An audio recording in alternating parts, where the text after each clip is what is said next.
Hello, how's everybody doing? How's everybody been? Hopefully good. Hopefully everybody's been applying these things and obviously doing good practices of works and doing good works and good virtuous works and being imitators of whatever you see that is virtuous, correct? Obviously, that's God's will for you because every one of these virtuous characteristics belong to Him. He's the originator of them all, and besides him, obviously there will be nothing good on this life. Or in this life, no food, no good character, no fun times, no roller coasters, none of these things. Obviously, all of these things themselves are, they reflect God's heart, God's person, and His foreknowledge of every single person He has created. Their likes, their dislikes, and everything in between, right? So yeah, I don't realistically know what to talk about in this video, so I'm obviously gonna freestyle it a little bit. I might go in depth on the genetics, why everything that we get inherited can be good or bad, but nevertheless we inherit everything from our parents from the very moment that they sin or from the very moment that they repent, right?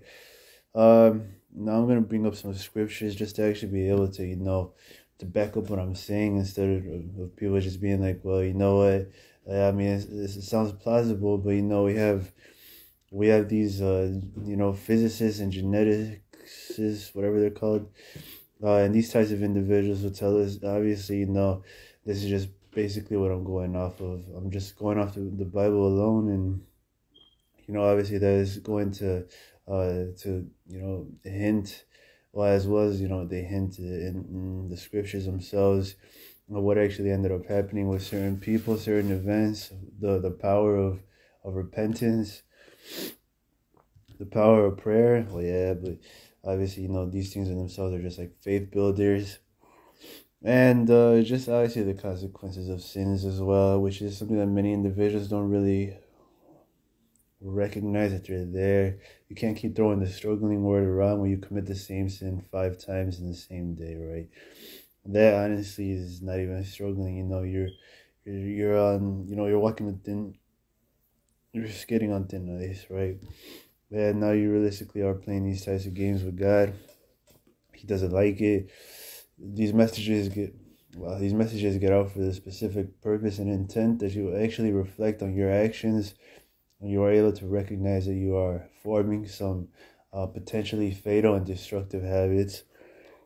But all these things are dependent on you, your willingness to actually be able to be teachable and to obviously not be so proud, but to be humble towards these things and to be willing to admit and accept the fact that, what, this applies to me in some way, shape, or form. I can't keep, it's not realistically a very mature way of thinking for you to just continue just overlooking every single one of these types of messages, or some or most, and not think that it applies to you in some way, shape, or form to an extent, right?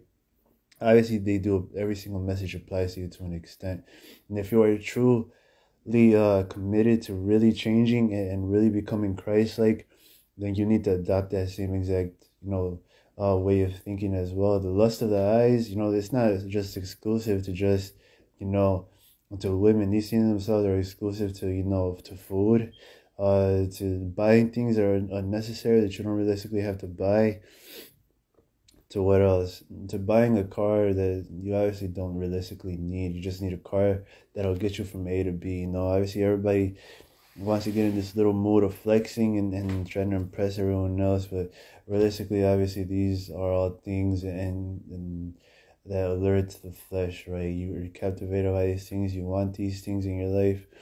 And so obviously, I was just using that as an example to be able to get you to reflect. You may not be struggling with lust anymore for women, but obviously, this is going to take the same exact it's going to be the same exact principle in a different form and in a new form, right? Bloodlust, you're a murderer, you obviously are hungry to, obviously there's just so many different terms and meanings and definitions of these things themselves, but the main basis of it and the whole video itself is just genetics. What really are genetics? And how can we, help ourselves out? How can we get into deliverance to realistically really be able um, to not, to free ourselves from the bondage of our ancestors, from the family trees, and things of that nature. So I'm just gonna break it down, right? A family tree, everybody started off from Adam and Eve, right? And this branches off into his own little family tree, and it goes all the way, down to Noah. To Noah, obviously everything was a mess, and God had to, had to press the reset button and just start everything all over again. And this time it was just with Noah's family, his children, and their wives.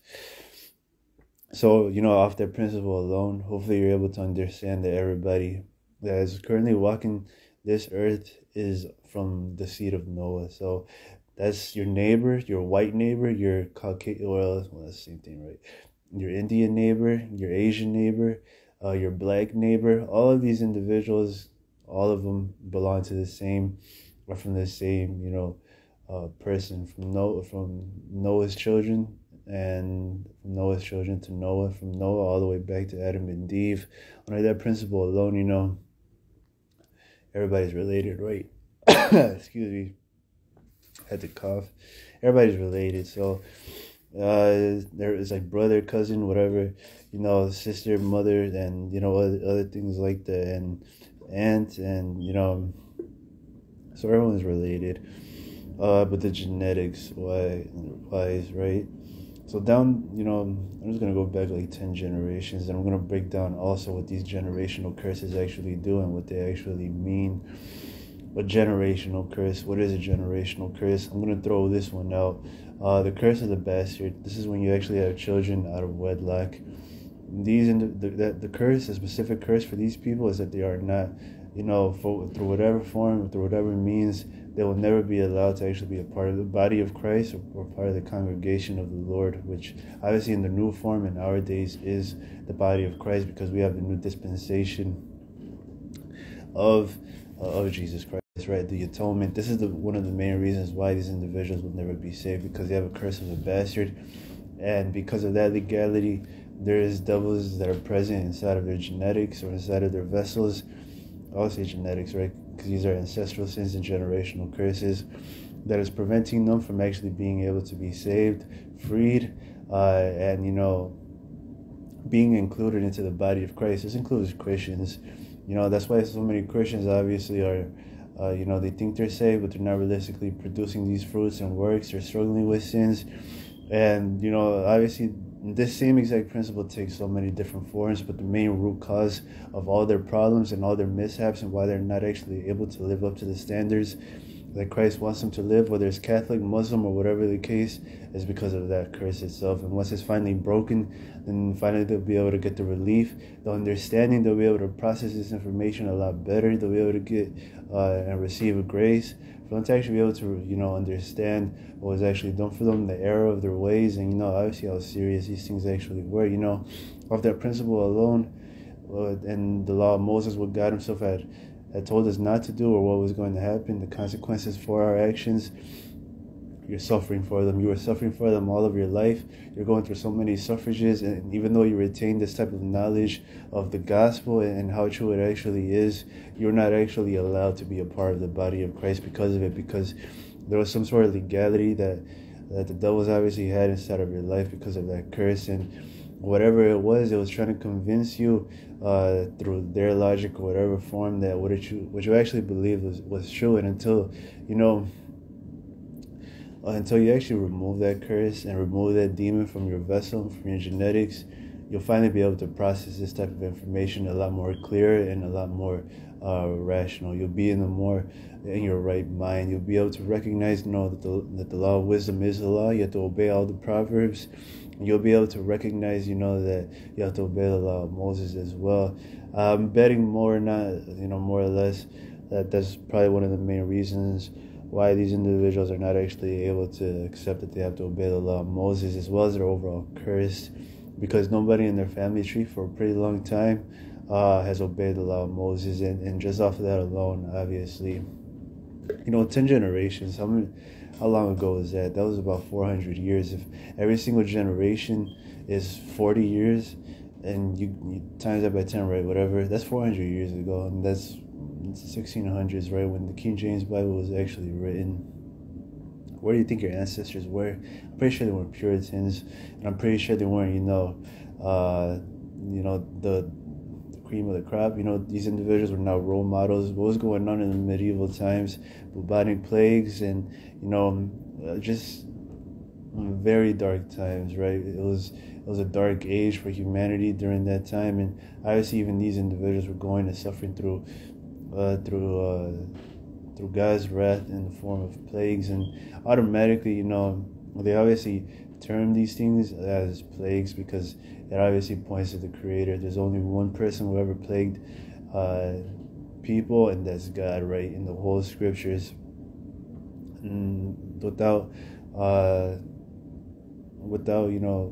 you can't exclude God without including plagues, right? This is just one and the same. In all honesty, it's pretty sad, but that's realistically what it is. But that was just an example of the curse of the bastard. That's one of the main reasons why individuals, obviously it just takes so many different forms, and it ruins so many individuals' mindset. I'm not saying that's the main reasons why, but that's one of the reasons why. That's why many secular individuals are still secular.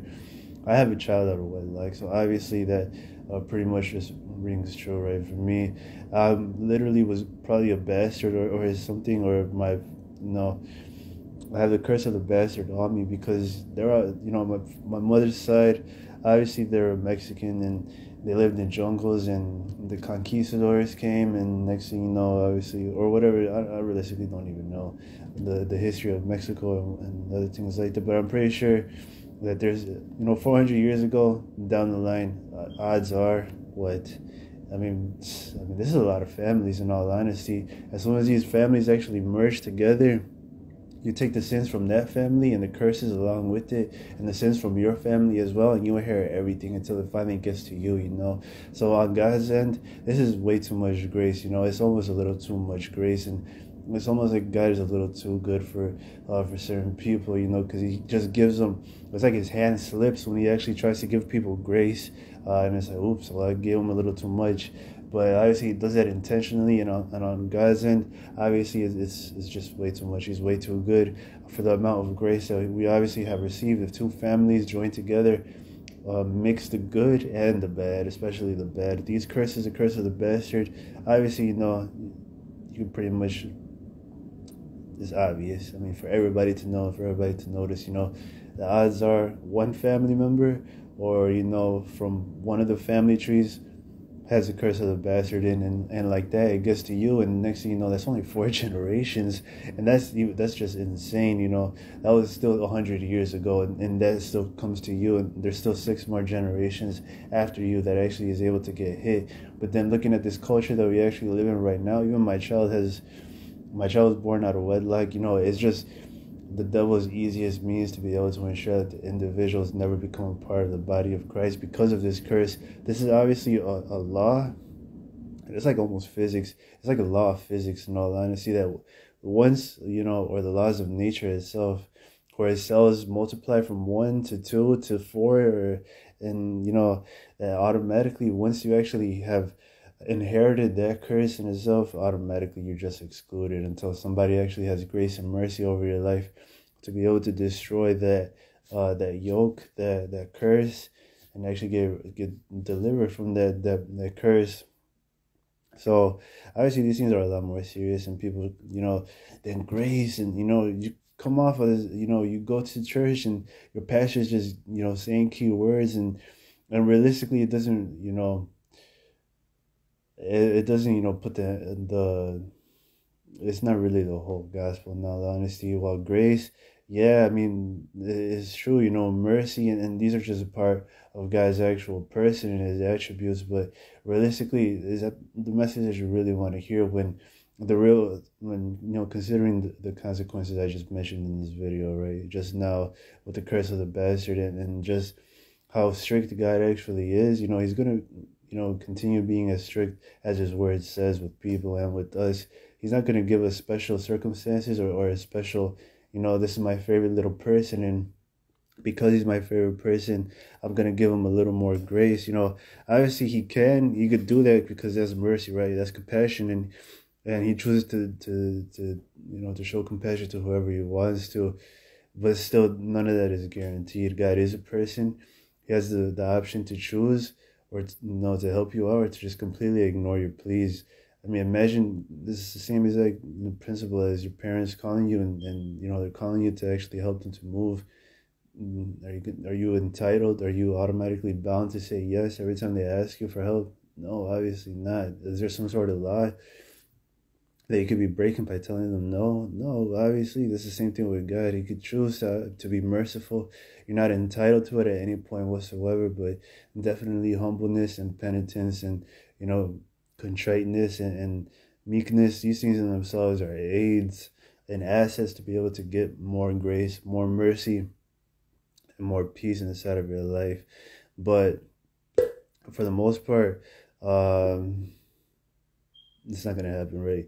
But still, God does these things for his own will. He shows mercy on people he wants to show mercy to, advance his perfect plan of salvation, which he always has been doing since Christ's time, since Adam and Eve's time, and he gave them mercy, and now we're over here with the promise finally received and gotten of a Redeemer coming to redeem man from the fall that we actually came that we had, right?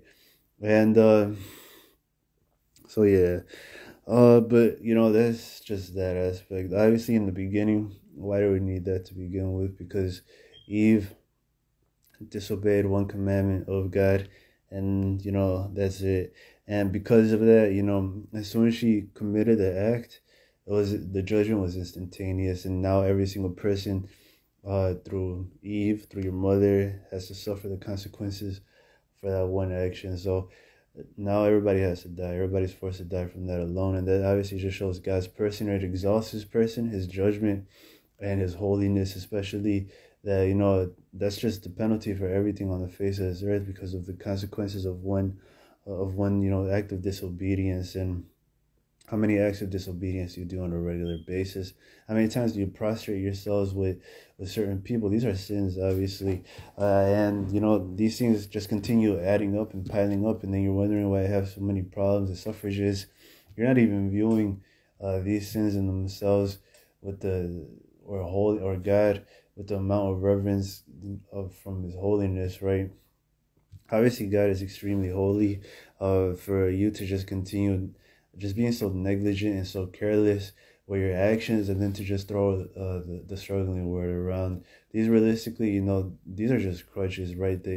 You're trying not to get on God's bad side, but as soon as you actually begin struggling, you're on God's bad side.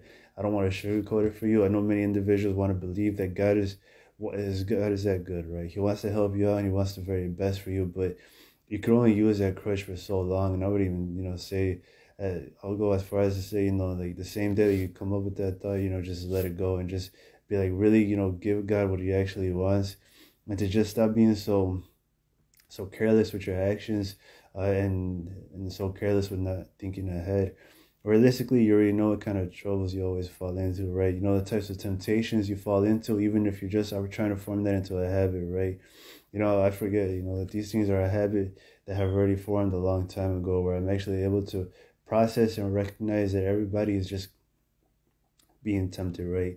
And these temptations come inside. These are external forces trying to, make these things into internal forces. And if you actually take the bait, there was some sort of internal force inside of your mind, your heart, your soul, your will, or your emotions, or all five, right? That was actually caused that sort of temptation to lead you to fall into sin. So that main temptation itself is not the main problem. The main problem, obviously, is what allowed you to actually fall for the temptation. Christ was tempted in every single manner like we were. And for you to just continue just being like, well, whatever, I'm a man, I'm going to have to fall. I'm not a sinner anymore. I practice righteousness, but am I going to sin? It's like, well, no, man, you realistically really have to get into that way of thinking that you may sin and be that strong enough to actually, and that bold enough to be willing to admit that, that that's a very real possibility for you in your life. And the more you obviously make that into a habit to ensure that you obviously are not, what's the word? That you're not, reverting back to your old ways and just, making yourselves more comfortable and self-satisfied with your action that you deserve a little of this, and the next thing you know, you compromise, right? And you end up falling into sin. The better, the more whatever causes you to just look and reflect on your actions, to become more stricter with yourselves and to be more disciplined. That is obviously what you need to hold on to and you need to latch onto. Not that you obviously need to say these things in a special manner or in a special way or word it just perfectly and correctly and other things like that. But these are just, assets to help you along the way. Those in themselves are obviously crutches for you to actually be able to finally be able to walk in that way of thinking that the habit has finally formed, that you may sin, or if you do sin, these are keywords that you need to live by, right? If, may, excuse me, not when. As soon as you start using the word when you sin, you automatically have admitted defeat, and from that point on, obviously you're not doing things from a disciplined manner or a strict way of thinking. You're obviously doing these things just peering off into the edge and just it's like, well, whatever, it's gonna happen eventually, so I might as well just fall into temptation or these things are just I'll just admit defeat right now, and then I'll just bet on God's grace. And this is something that you really need to understand. You're using grace as a license to sin from that point on, and there's no absolute way around it. And I know that your pastor justifies these things, or he words it cleverly so that in the way of your thinking that it just makes sense to you, and you start living by this philosophy and this logic.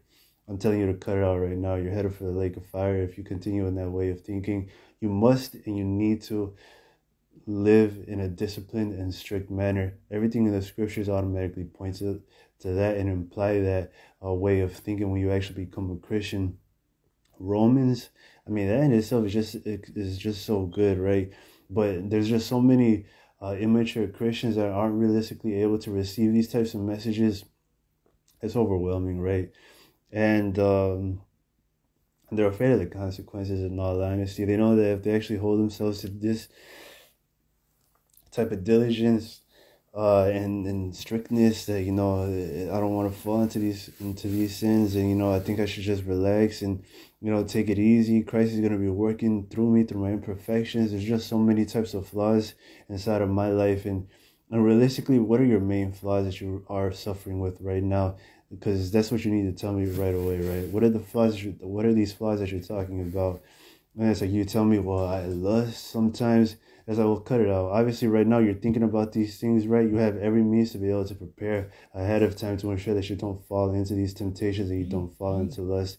Instead of you just getting in this way of thinking where, well, yeah, I'm gonna fall and I'm gonna do this and I'm struggling with these types of sins. You're currently not even struggling with those things in that moment, right? So you have every opportunity and every means to ensure that you obviously can do everything to ensure that you don't fall into sin, but yet you just continue just living in this very pacified way of thinking, and you just start saying like, well, and obviously, what is the main issue from this? You're not realistically able to handle these situations from a mature perspective, and just being able to cope with these in a healthy manner.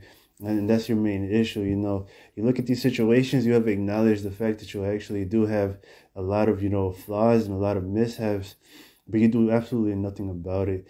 And that's probably even worse. You know that you actually, but then you just continue using your own willpower to be able to defeat the power of sin and so many other different things, when in reality, obviously, that isn't even the gospel whatsoever. You're going to fall, and you're going to end up falling flat on your face.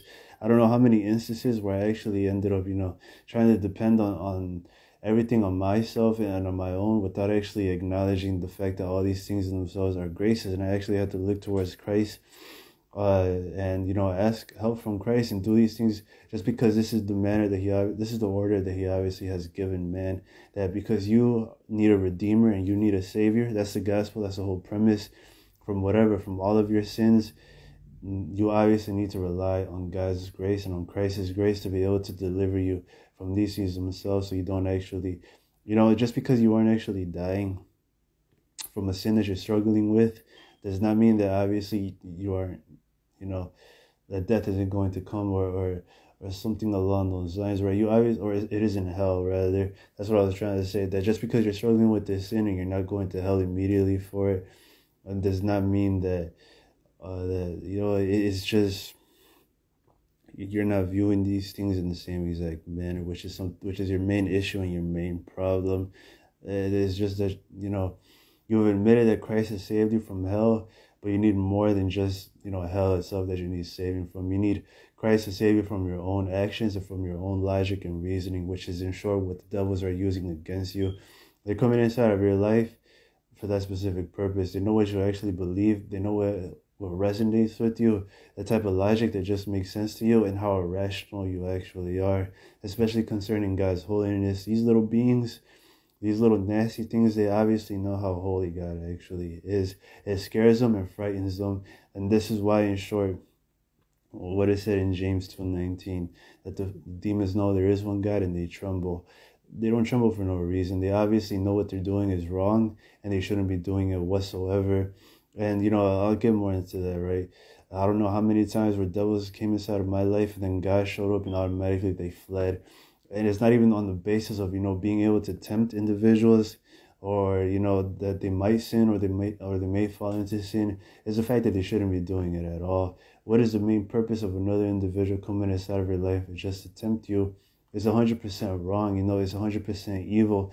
This is not something that is a part of God's person and a part of God's character. God tempts no one, right? That's another scripture as well that plenty of people know and understand. But, for these devils, the more you obviously let them come inside of your life to be able to do these types of things to you, obviously they're going to continue doing it until God realistically, real divine intervention comes, and then they finally just flee for their lives. And, they take off as fast as possible, right? As fast as you've ever seen anything in your entire life. And obviously that in itself just shows you how much in the wrong they actually are, and how much they actually know. They're in the knowledge, right? They have a foreknowledge of what they're doing is completely evil, and God does not approve of it whatsoever. So that's just something that you need to acknowledge, and just be humbled down towards, and humble yourselves down towards when you actually are going out into the real world. Because I know in the real world is a whole another story, right? You interact with people, and based on how they obviously treat you or things along those lines, that's how you obviously are able to interact with them back, or I don't know how people think, right? Some people think like that, right? If people are rude to you, you're just like, wow. It's like, I can't believe people are like rude to me. It's like, no, it's fine. Thank you for this day. And yeah, I understand completely. Have a good day. And, you don't really realistically care until obviously, they strike a nerve, right? Or they hit you where it hurts. You're just like, whoa, nobody does that to me. Obviously, the devils know it hurts you. And they use this type of information against you. It works every time, right? And that's something that you're not realistically acknowledging and equating, that these devils actually know you, and they use that against you, and it works every single time. And to you, it's just like, I'm struggling, God, and help me, Lord. And I know you hear me, and I know that I love you, God. Don't hold these sins against me. These sins do not reflect my love. And obviously he's heard it all before. So to an extent, you do need to just stop, because he realistically does look at your heart, and he has heard it before, more importantly. So you're not going to convince him otherwise. He's heard the same old speech from for years now. And what happened to these people? They ended up going to hell. So he's not going to have this special circumstance with you. You realistically really need to stop depending on that. Realistically, you need to stop depending on it, because you're not even depending on Christ from that point on. You're depending on this special circumstance that you are, that because God loves you and Christ loves you, that he's not going to throw you in the lake of fire. Sadly, he loves everybody that he throws into the lake of fire, and there's no way around that whatsoever. So to use God's love and Christ's love as a crutch while you're struggling, or while you don't actually want to, put the pep to your step, or to actually really be strict and disciplined within yourselves, and to really give God what he wants as a crutch, and to just ensure be able to not take him as serious as you should, and as he is, the type of person that he is. and then sadly you're just gonna, you're self-deceived, and you deceived yourselves 100%, just based off your own, what your pastor tells you, that God is love and he's not gonna do these types of things. He knows that you're struggling. I mean, you know that you're struggling, but sadly you don't do anything about it. But so yeah, grace and peace be multiplied to you. The grace is to know what I'm saying is true, the peace to know that it's sent from God, and the mercies to be able to receive these types of messages. And the grace of the Lord Jesus Christ, the same grace that he had while he walked the face of this earth. And the love of the Lord Jesus Christ reign in your hearts and be with you all. So, yeah, ahead of time, I'm just going to break these curses, the curse of the bastard, and these things themselves, as well as anything else I'm going to mention in the future in this video. That way you're actually able to process these things a lot better. Because I already know, man, this is short. Without any of this deliverance, and without any of you actually being able to cast out these devils that are realistically just, living inside of your mind, so to speak, and they're just whispering these thoughts to you when they find an opportunity to be able to, tempt you or lie to you, and then, they're just going to remain there because you don't know how to deliver anything. You've never delivered. You're too scared to deliver yourselves because, the results are scary. Imagine I deliver myself and nothing comes out, or I can't even do it. Am I really saved? I mean, these are realistically the types of things that you need to know right away. I don't know why you're prolonging this for such a long time, and but I've been there. I didn't want to admit these things because I thought that I would forfeit my own salvation if I ended up, seeing the results of me not actually being saved. I mean, the results are horrible. You feel like you're wasting your time, but obviously, more often than not, for me, these situations showed me that I obviously did have spiritual authority, but that thought in itself, and being too afraid to actually be willing to admit that I may not have any power or any Holy Ghost was what was stopping me from actually, advancing in my walk with Christ and in my faith with Christ, and doing God's will and doing little works like that, casting out devils, deliverance, speaking in tongues, and la la la, right? And all these things themselves also, but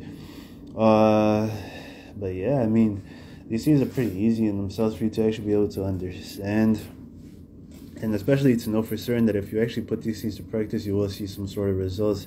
Tapping into the power to heal, that's pretty easy and simple, but you have to do these things in a strategic manner. That way, the whole body of Christ is actually uplifting itself to that extent. And obviously, if you get one individual to believe this, they're able to help you out. They're able to help more individuals out. And then, the types of individuals they help, they're able to do the same exact thing. And now they're actually able to help more people out. So, obviously, what is the premise of this?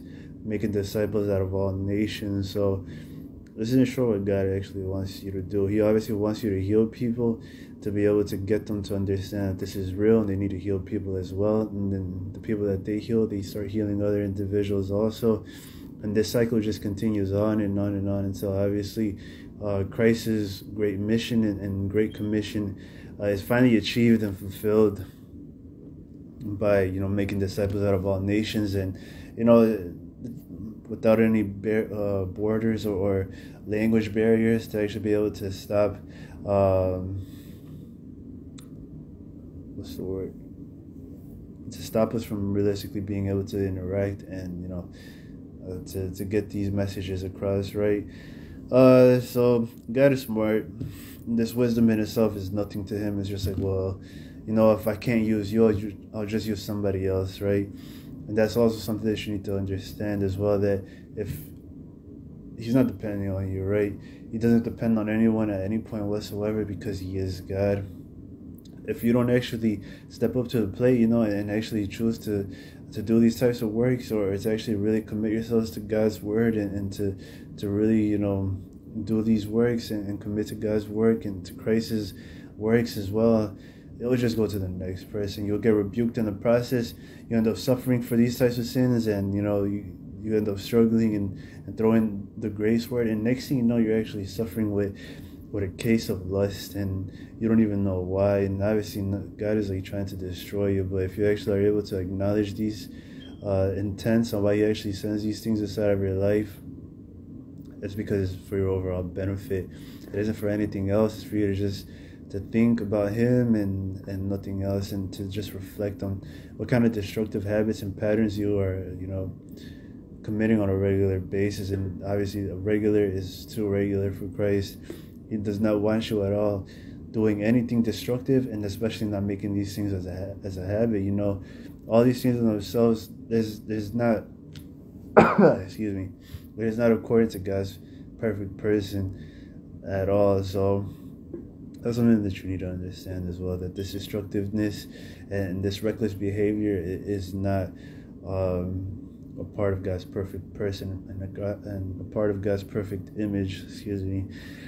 So yeah, but so that's, you're able to discern, right, what needs to go and what can't stay, and hopefully you're actually able to understand that you could get rid of these things. But your lack of faith and your doubt in yourself is the reasons, these things are holding you back. So obviously, just let these things go. Be more than willing to accept. I know, sadly, I just had to, deliver some people, or they never will start their work for Christ, and they'll never actually start their little casting out devils and casting out legions. And this is just the way that Christ himself had intended it to be. I mean, on your end, it's pretty bad because you have the choice to learn the easy way, but it's just sad. I realistically have to just, you're on the floor, right? This isn't sure what I actually visualize these types of individuals. They're on the floor, and I mean, I have to just throw them over my shoulder and just obviously run forward, or none of these people are ever going to get up. And there's plenty of people that are doing that already on the face of this earth, that are Christians, that are grabbing all the people from the floor that are just lying there, and then they have to pick them up, throw them over their shoulder, and just keep running because the mean old dragon is just ready to devour them and eat them, and he's just running in full speed ahead. And this isn't sure what is actually happening. Paul gave another similar analogy, that when you actually end up saving a person, it's almost as if you're saving them from the fires and hating the very garments that they actually have. And this obviously the same old thing. Sadly, this is just the way that it actually is. People cannot think for themselves. People cannot act for themselves without them actually getting or receiving some sort of help that is actually able for them to actually be able to, recognize how destructive and how reckless their behaviors realistically are. Am I any of these individuals as parent or mother or brother or father? No, obviously not, right? I am under no responsibility to do any of these actions themselves, but obviously, on your end, it's just like you could have did it, but obviously, no. Obviously, you're not going to try to make them feel guilty. That's pretty bad.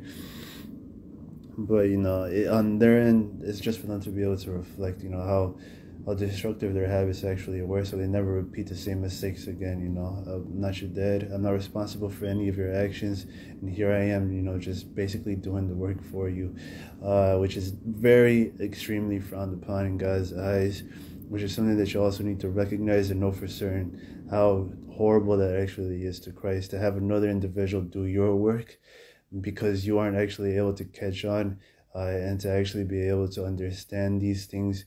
And as well as you not being able to catch on what is actually happening on the face of this earth, that everybody is being tempted, literally everyone, the Christians and the individuals in the secular world. And that's the reason why you're struggling. They're just coming in your life, trying to get you to fold and buckle to them, and then you're labeling it struggling, and that you're having a hard time. And in all reality, you just have to get up and fight, right? You have to pray against these temptations to dwindle the amount of times you get tempted in a day to zero. And you're just not catching on, and you're not understanding what is actually happening in your life.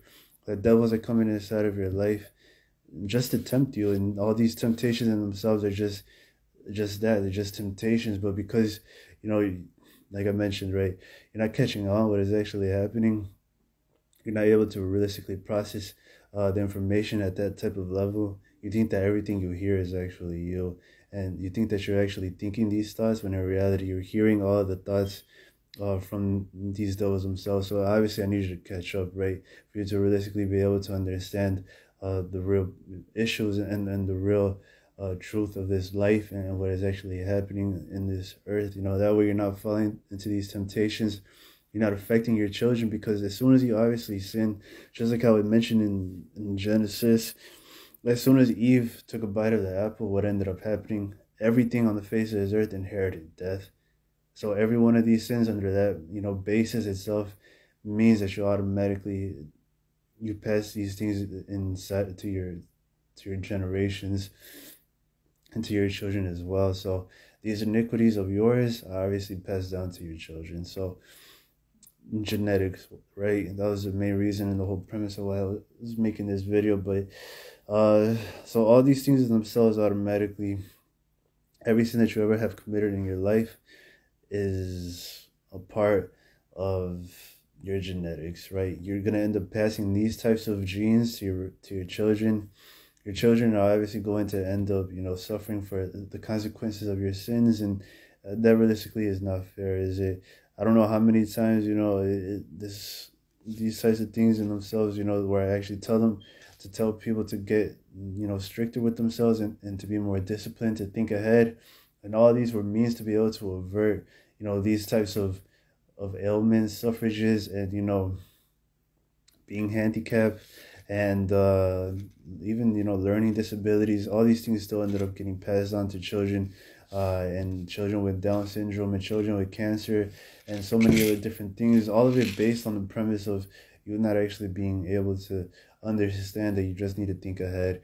And all these things could have been preventable, and you need to hold yourselves accountable and responsible for your actions, because these consequences are evident, right? You're not going to avert God's wrath or God's judgment for the type of person that he actually is, because he's perfect and holy.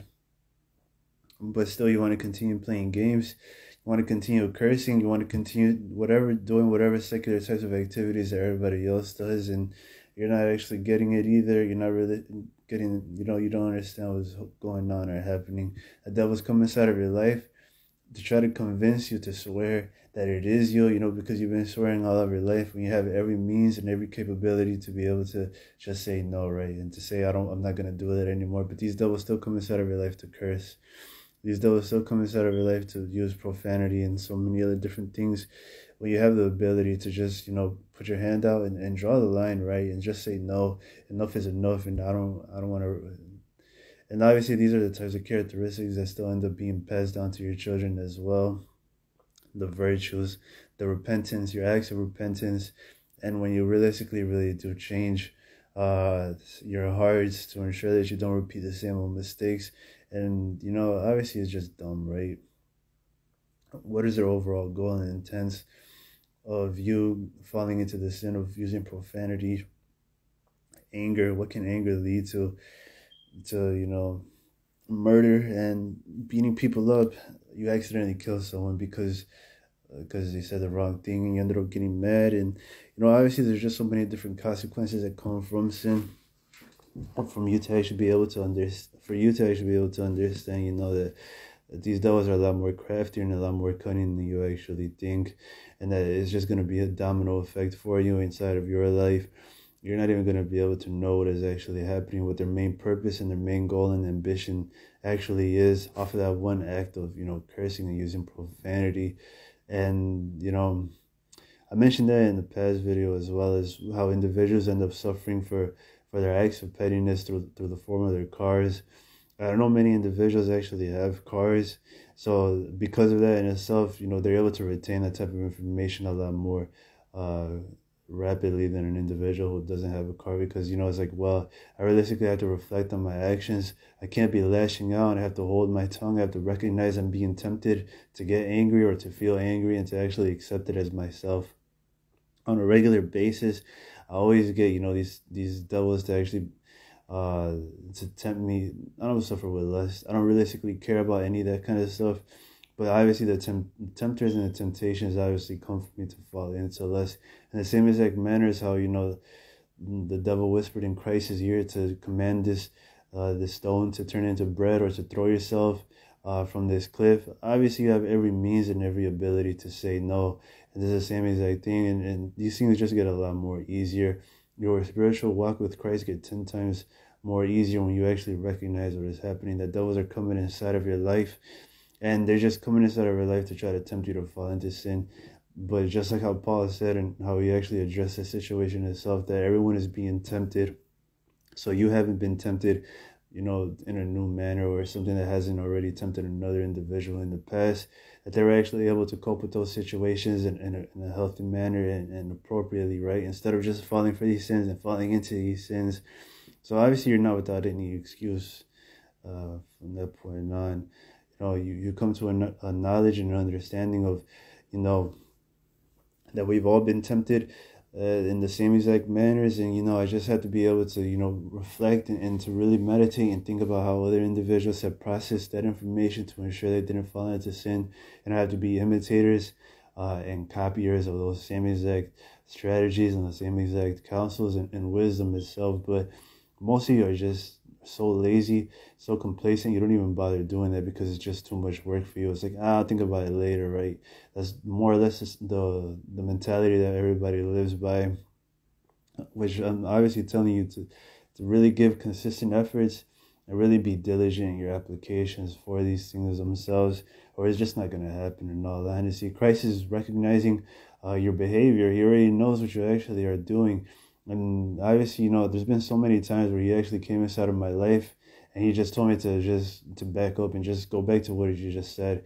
And then I'll go back to what he actually, what he's referring to. And I'll be like, oh, okay. I was like, yeah, that was pretty stupid. I was like, I basically told myself, I'll just think about it later. And he's like, no, I'll do it now. And he's like, I already know how you are, and I already know. And then I was like, well, I already know how the devils are too. Eventually, they're just going to put so many things inside of my path to overwhelm me that I'm not even going to have the time to actually think back, or I'm going to end up forgetting, right? More or less what ends up happening. But so you're no different.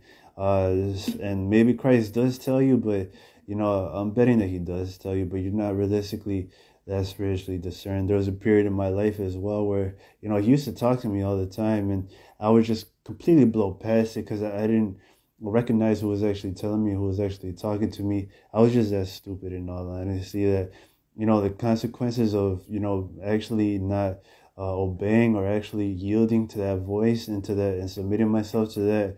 I wasn't fazed by it. I wasn't scared of any of the consequences, and that's the main reason why. But once I realistically really reflected what could have happened if I actually end up, not listening, I was like, man, if it actually is God, I'm in deep trouble in all honesty, and that's not something I can afford right now, to actually anger Christ and anger God.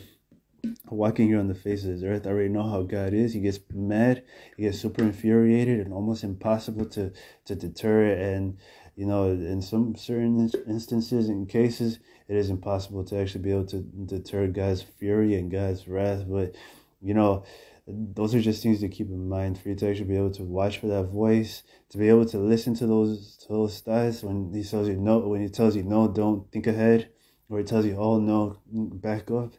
And more or less, people are just arrogant, right? People are just overly confident in their abilities, and especially how smooth things have actually been inside of their life, that when they actually are, what's the word? When they actually begin, practicing these things out, they're just so accustomed to getting these things and learning these things rapidly that they don't ever give it a second thought that they could be wrong, or that the way that they actually are processing these things and the way they're actually doing this type of work, it can be done in a more excellent way. And in short, that's what Christ actually ends up doing. It comes inside of their life, tells them to back up, and they completely just ignore it and they negate it and they just go on right with their life. And what ended up happening, right? What was the reason why God told me to back up? He told me to back up because I needed to think ahead because of certain situations that were inside of my life. They were going to come again. And what am I thinking? What am I doing?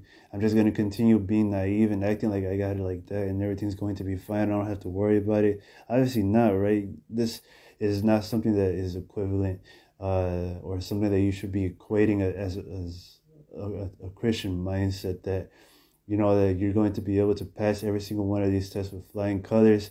On the contrary, obviously, what you need to be thinking is to expect the unexpected and expect the fact that these situations or you're gonna end up falling flat on your face. And prior to you actually falling flat on your face, you thought you were gonna, ace that test like nothing. How many times has that happened to me? Literally thousands of times. And it's just, so amazing. You learn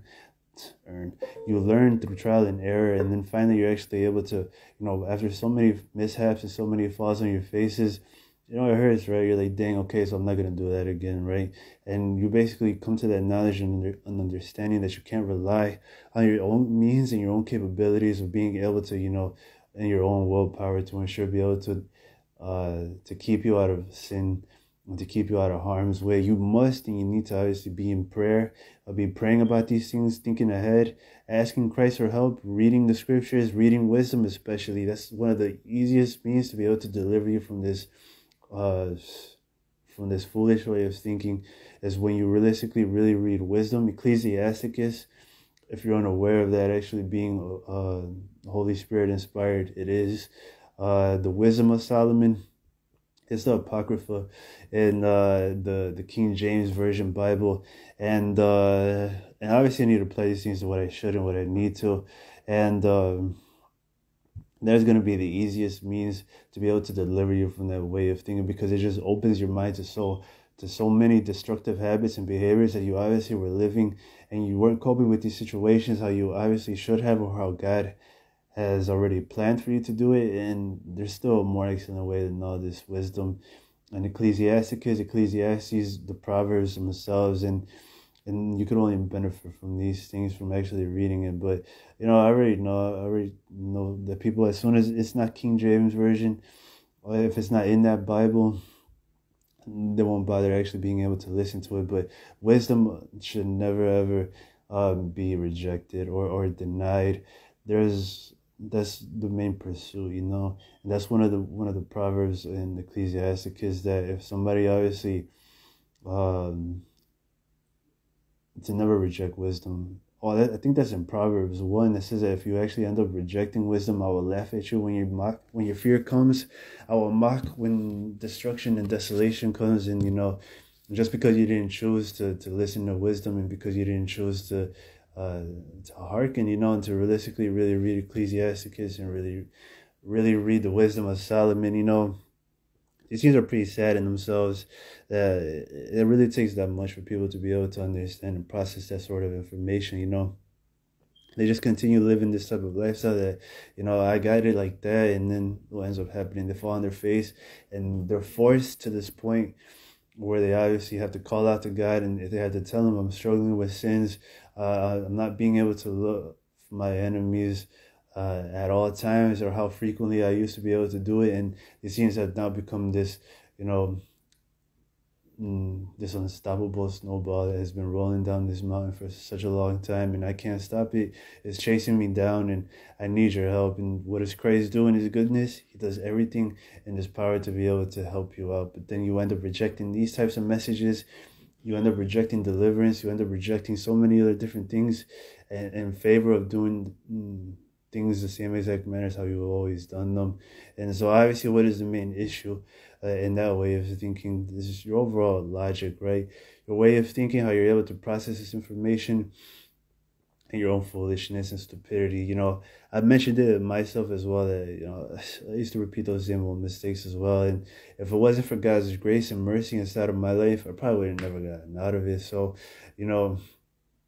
and humbleness as well, to be able to humble yourselves down, to finally be able to accept, that these things in themselves are, apply to you. And you can't live in that way of thinking, especially not as a Christian, that you don't have room to grow, right? Everybody has room to grow. I have room to grow. And, even when everything is all said and done, when you're in heaven, you're still going to have room to grow for all of eternity. So this is your overall eternal progression, is that you become the very embodiment and the very perfection of what Christ actually is. It's not for anything else. For you to actually go up to heaven, it does not mean that your work is ceased. I mean, the pressure of, of maintaining this perfect lifestyle is, gone. The element of temptation is no more. You now are able to focus 100% on progressing and forming your eternal character forever.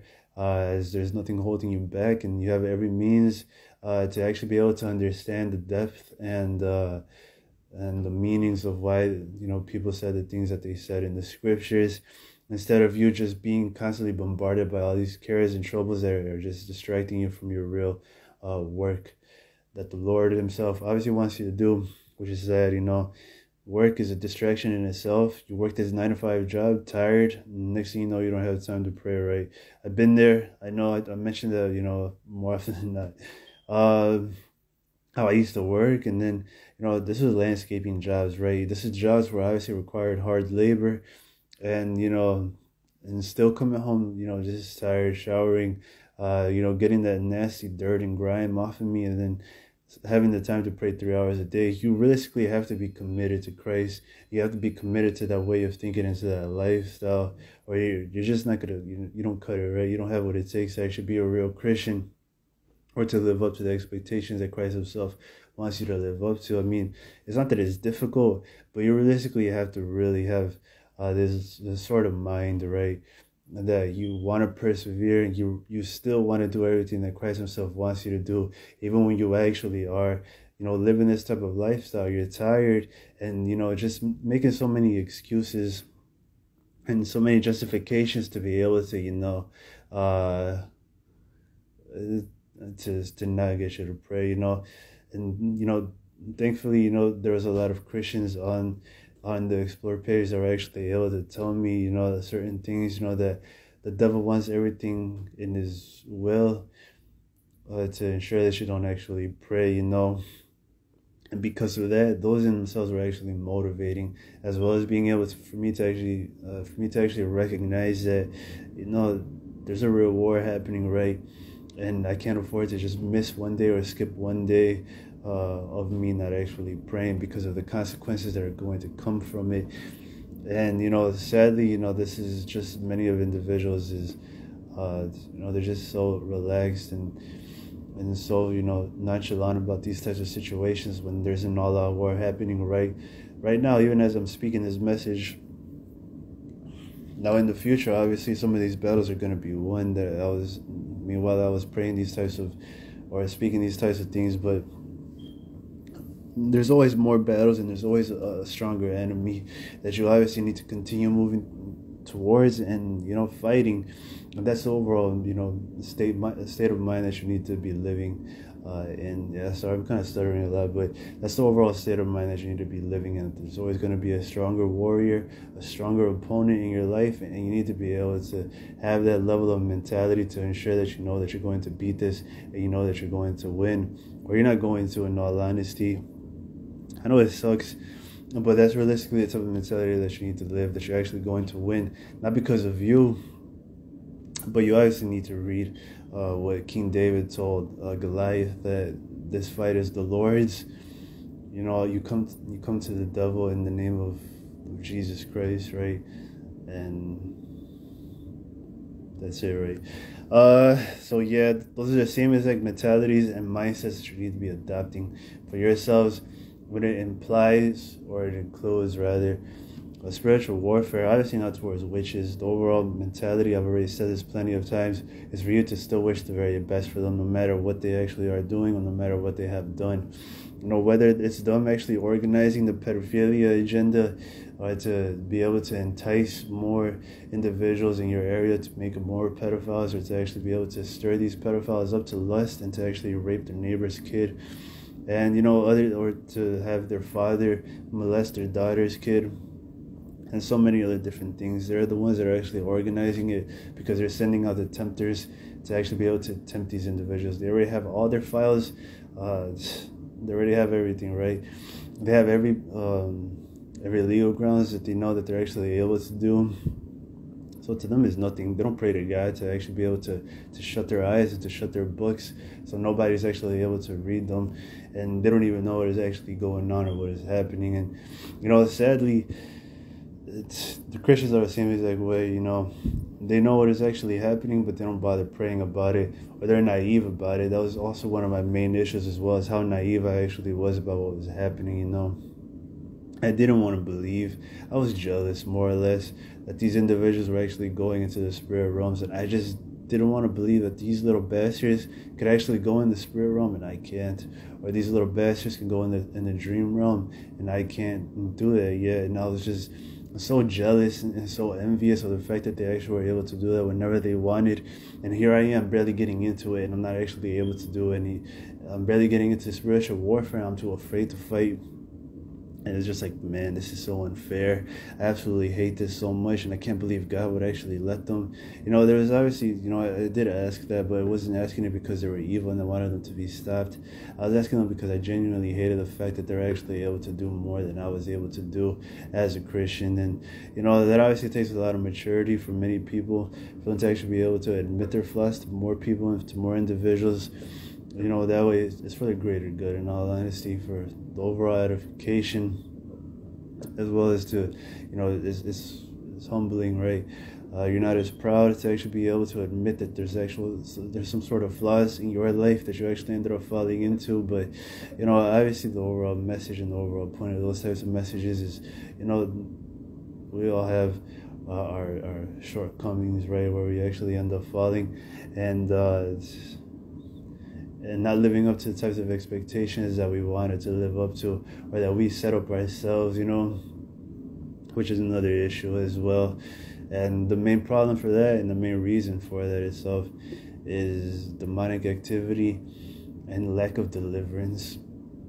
You have so many curses, and these curses just affect the way that you actually process things, how sharp you are, how spiritually discerned you are, and how you actually are able to understand the scriptures themselves. These are like, blockades and dead ends that they actually have placed inside of your mind. So when you read a scripture, you have absolutely no clue or no idea what you actually are reading, or what it's actually referring to, or what it's actually talking about. So yeah, obviously these things from a strategic point, if you were actually able to have that level of authority and that level of spiritual power to be able to stop another person from harming you or your family or your loved ones, obviously what are you doing? You're doing everything that you possibly can. You're fighting dirty, you're playing sneaky, and you're being clever and witty about these things. You're doing everything you possibly can to ensure that these people obviously don't do any of those things, right? You're making them forgetful, you're making them forget, and you're making them unable to come up with new ideas or new plans that is going to ensure their success. And obviously fight dirty when you actually are fighting against these devils. But when it comes to witches themselves, bless them, pray for them, want the very best for them, understand that you shouldn't actually give them good plans, and yeah, obviously stop those evil plans of theirs that are actually successful, because they are placing these types of Leo grounds inside of your life for that specific purpose, to be able to cut your spiritual understanding and knowledge short. Because if you don't actually have a good knowledge, you don't retain these things themselves, what's going to happen? You're going to read the scriptures, you're going to be scratching your head, and you're going to fall into the same old temptations that you always fell into, without actually acknowledging or being aware of the truth. So basically they're cursing you with this curse: ever learning but never coming to the knowledge of the truth. And that's a curse in itself. Anything bad inside of you is a curse, right? You've been cursed by God through whatever reason. The curse of the bastard, the sins of the fathers, generational curses, ancestral sins, and everything else. These things themselves are obviously affecting you. So for you to just be like, well, I don't think I need to get into deliverance because my walk with Christ, we judge our own walk with Christ, obviously would not hold any water, right? From that point on, obviously you must and you need to be engaged in deliverance. It's easy. You just break these curses through the cross, because Christ became a curse for us. Obviously there's nothing stronger than Christ. That's it, period, at the end. It's that simple. You just break these curses like that, and now you actually have the ability to be able to cast out devils. There was just so many devils inside of your vessel that you could cast out like nothing. You could cast out legions like nothing. That was like, well, whatever, they see themselves are like nothing, whatever. I'll just continue doing this and everything's gonna be fine. I don't have to overreact, or I don't have to do these things themselves. I just have to continue, but then the persistent troubles ended up happening, the reoccurrent things happen, and the resistant especially is the easiest means to be able to discern if it's a curse, right? When they resist you, they're not going to let up at any point whatsoever, because it's cursed. They have every means to be able to stay inside of your life, and you're over here wondering what's wrong with me, what have I done wrong to God? And it's not that you have done anything wrong, or maybe you did. You invoked some sort of curse in your life because you bought one of Babylon's products. You bought Lay's chips or Doritos or any one of these things themselves that promote that agenda, the satanic agenda, the LGBT agenda, and based off that alone, you ended up cursing yourselves. So obviously there's a lot of consequences for your actions, and there's a lot of consequences for your acts of disobedience, your ignorance, and your naivety. So very naive, when it comes to God's holiness, especially if you're advancing and promoting a satanic agenda like the LGBT agenda. There is no love in that agenda whatsoever. Nothing but hatred for the human soul, as all these types of individuals are going to go straight into like a fire. For them to just throw the love word around like it's nothing. Obviously, it's just plain for Christians to be able to see and to notice that there is no love in that agenda. And all of it has to deal with pure and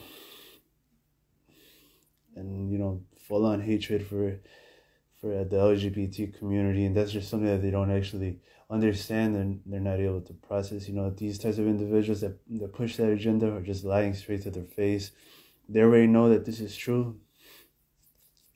They know the God of Israel exists, and because they actually know that,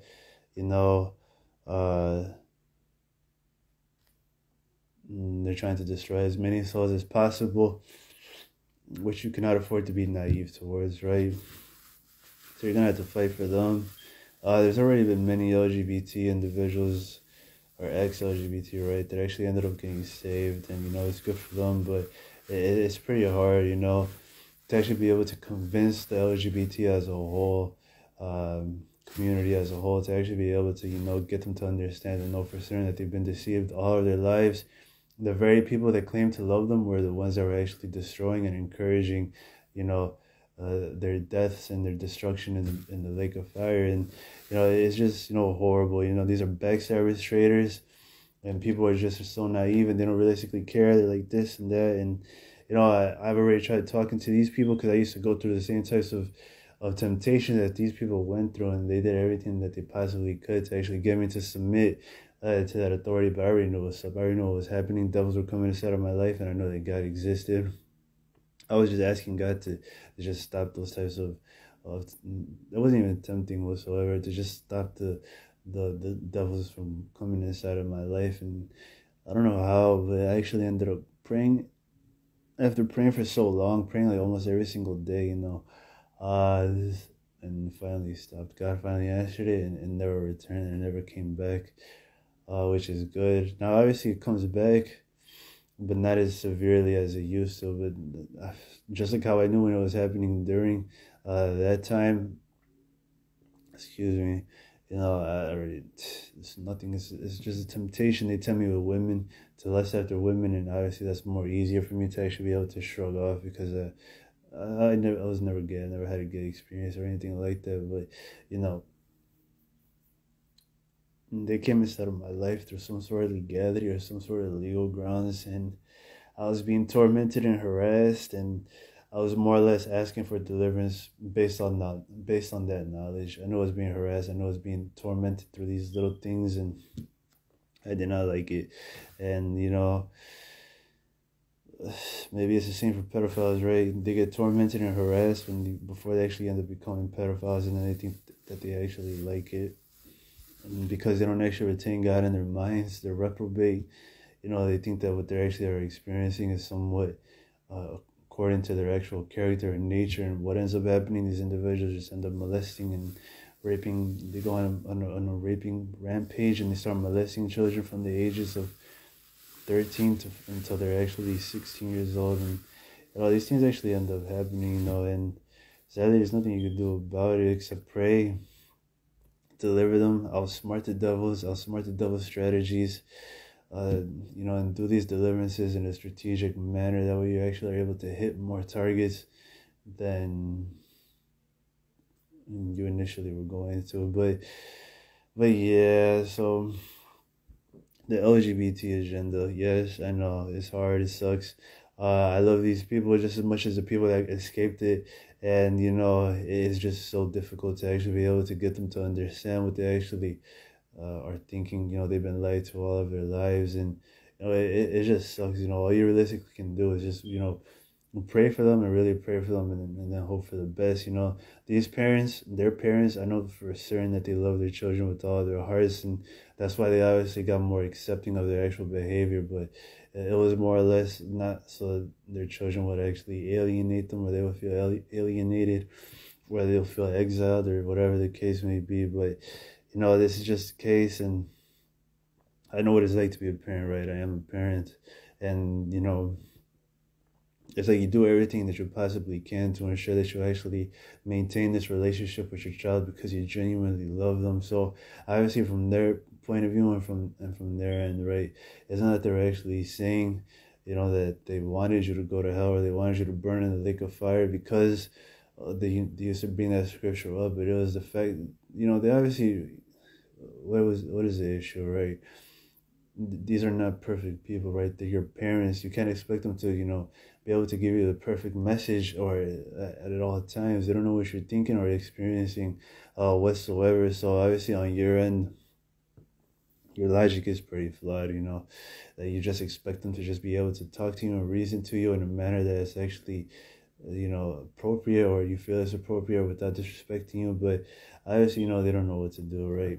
I already know what that's like. It's one of not what it's like, but I know what it's like to have a child, right? And it's definitely, I can relate and I can understand. It's very conflicting. It's one of the toughest things that these people actually have to, go through, is to have, their loved ones and their child especially, to be, to think that they're actually like that, and then especially having other people or gay conversion therapies and other people being able to escape that way of thinking and that philosophy and that way of thinking, only for their child to continue just believing that what they think is true and rational. And it's just obviously these individuals love them very much and they want what's best for them, but they don't know what to do, right?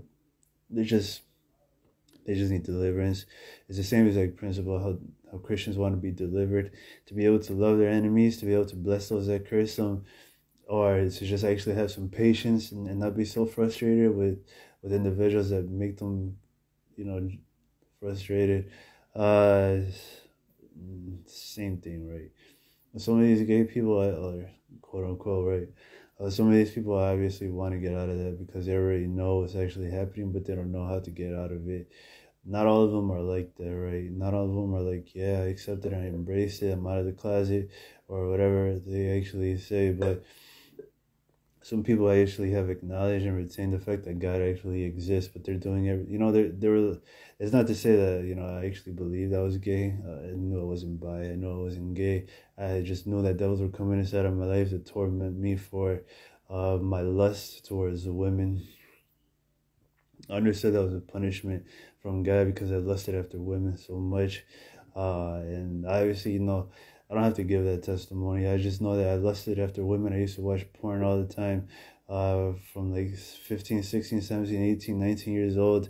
And, 20, 21. And I finally quit after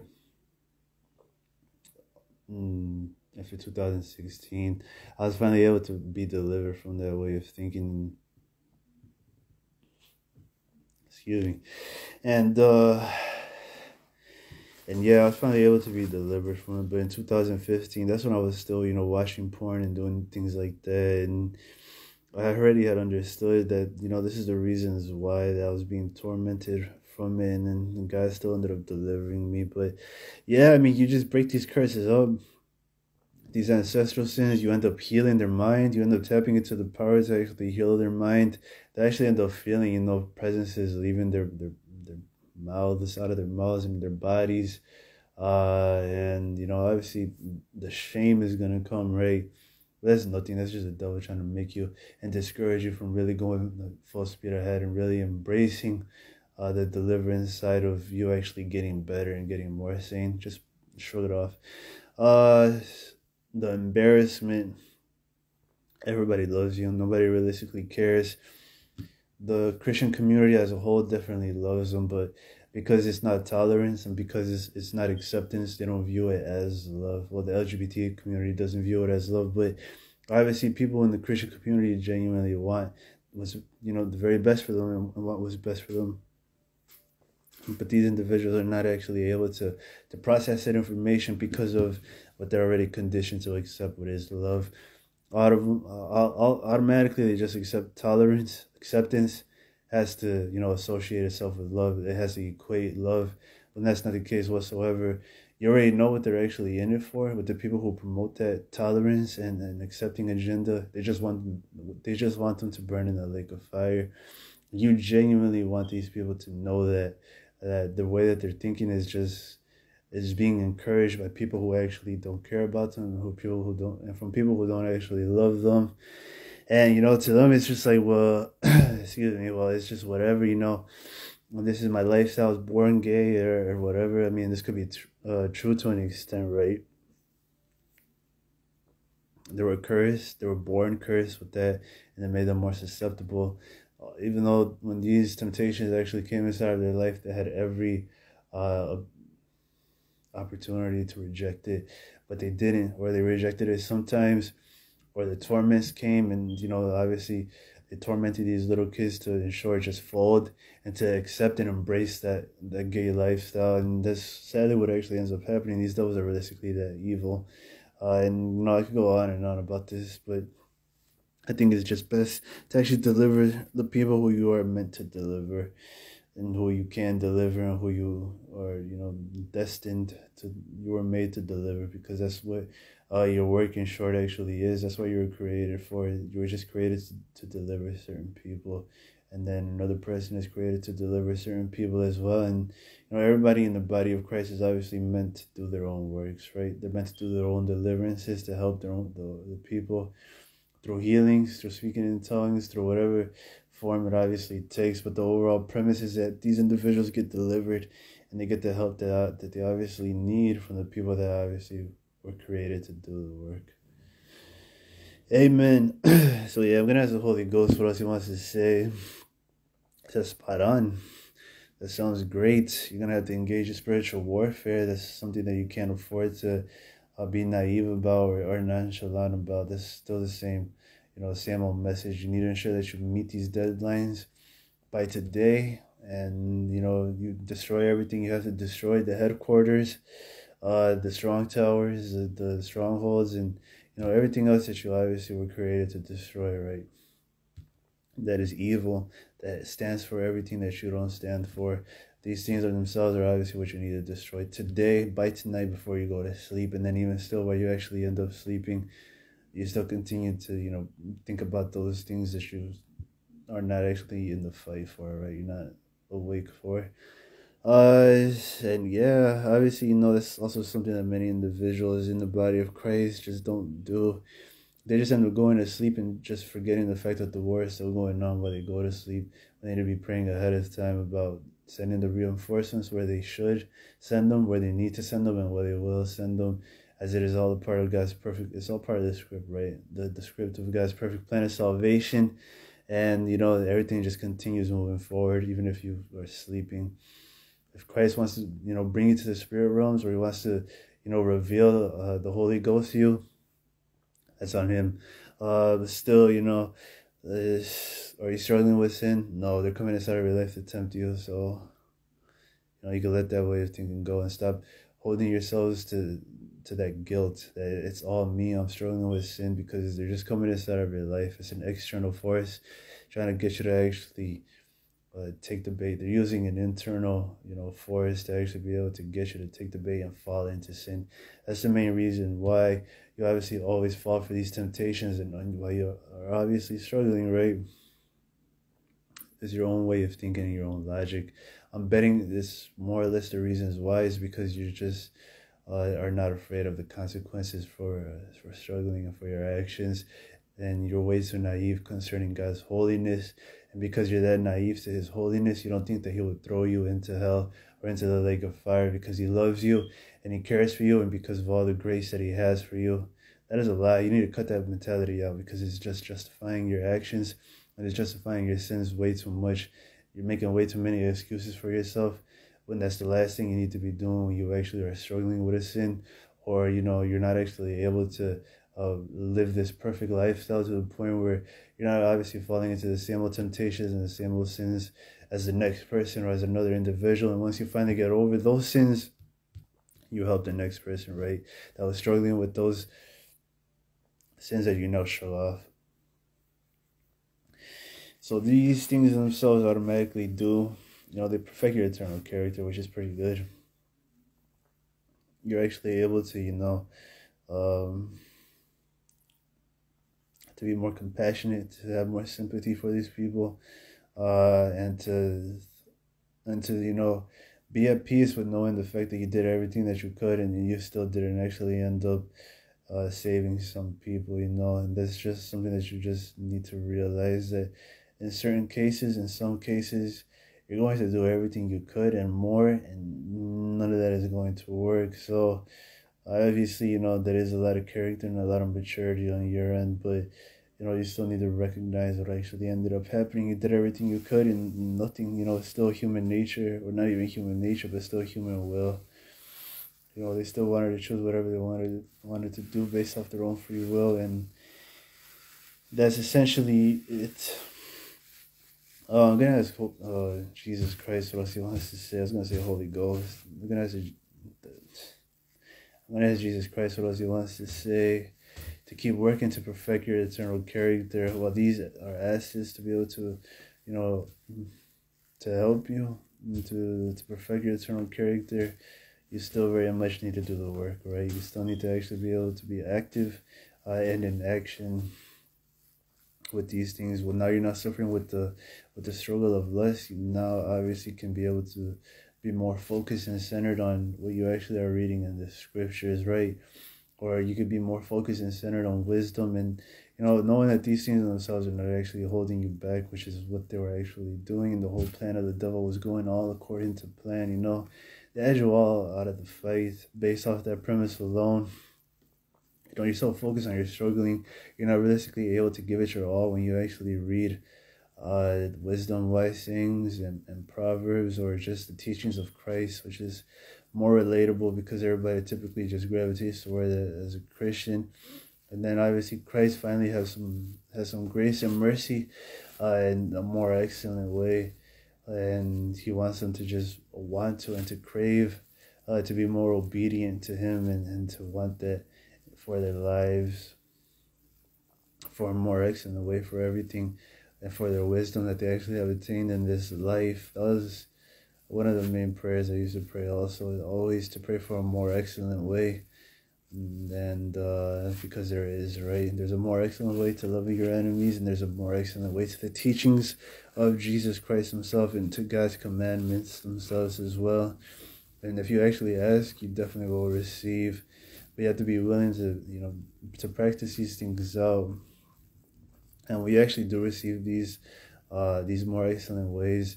You're able to recognize and process that your overall outlook and your overall perspective was the main reasons why. It's going to be easier for you to actually obey Christ's commandments when you actually come to that knowledge and that awareness. Those new wisdom and Proverbs themselves are actually able to help you really let go of just your old means of actually being able to do those things, because it does bring some sense to your mind. You're like, wow, I can't believe I used to be that foolish. I was just thinking, that the way that I think was, normal, and that everybody thought like I did, when in reality, if you were to tell another individual what you actually thought of, they'll just be like, why do you think like that?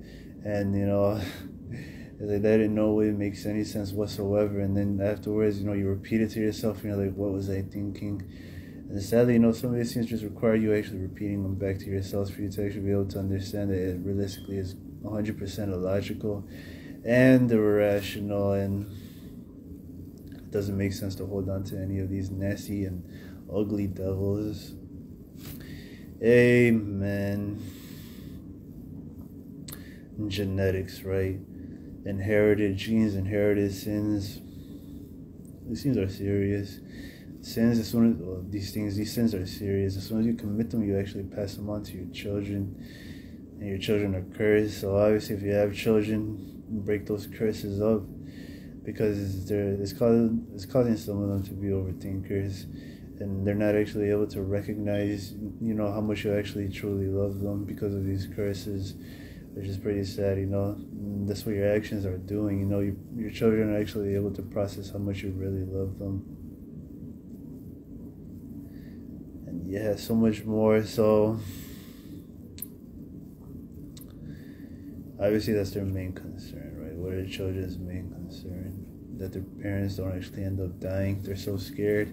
They're so frightened about that whole thing itself. And, to them, it's just, that's what they're worried about all the time. And you don't know how many times I hear that on a regular basis. It's like, I don't want my parents to die, and please help my parents out. And it's like, yeah, I'll help them out. And then what ends up happening, the parents end up spitting in my face. I'm just like, what the heck? They're so pissed off at me. They don't realistically recognize, the type of damage that they actually are doing, how much they actually are making their children worry and stressing their kids out about what is actually going to happen to them. And man, it's just sad. In all honesty, they don't recognize how much their kids actually love them and the real damage they're doing to their hearts and their emotions. They're just all of it is just centered.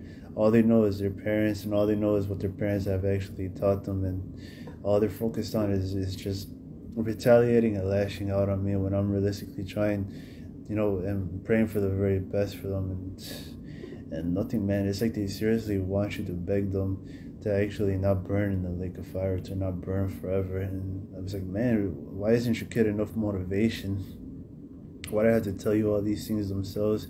Why can't you just catch on and, keep up with these things? Instead, you're over here just whatever, and, I'm the bad guy and you're the victim, when in reality, I've been trying to save you this whole time, this whole amount of 90 years, and it's just sad, and to them, they just want to, they want to rewrite the narrative, I guess, and they want to just convince their children that I'm the bad one, and that God's the bad one, and that Jesus Christ is the bad one, when in reality they don't even know Him.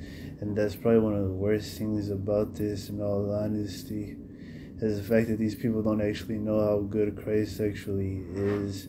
And man, I feel like crying, because it's just like, man, I just wish that these people could really wake up and recognize how much Christ actually does love them. I'm holding back my tears, but it's just sad. And it's just like, I have so many regrets about how I handle certain situations, and how I should have been able to handle these situations a lot better. Like, what if I did this, and what if I did that? And some of these people are gonna end up dying because of it. And so yeah. I'm gonna break all these curses up. Grace and peace be multiplied to you again, and I'm gonna be loosing these graces, these virtues, in a strategic manner. That way, the devil's actually able to shut up and stop throwing a temper tantrum, and really recognize that he realistically had no chance. I'll still be loosing more graces, right, and blessings, and everything else that you need, especially that way you're not actually stressing your kids out, because that's in short what you actually are doing. So just stop and knock it off. And grow up, be mature about these things. I'm a 28-year-old, about to be 29 years old, and you're over here mad at me like it's my fault for this. I was literally like 19 years old or 20 years old when all this stuff ended up happening, and for these people it's just like, well, you're still responsible for this. And it's like, yeah, to an extent, I know how mad I get. I don't know what the main point of it is, but all of it has to do with the overall intent on these things, is for your benefit, and for the intent of you actually choosing the right instead of choosing the wrong. Amen. Bye. Love you. Bless you.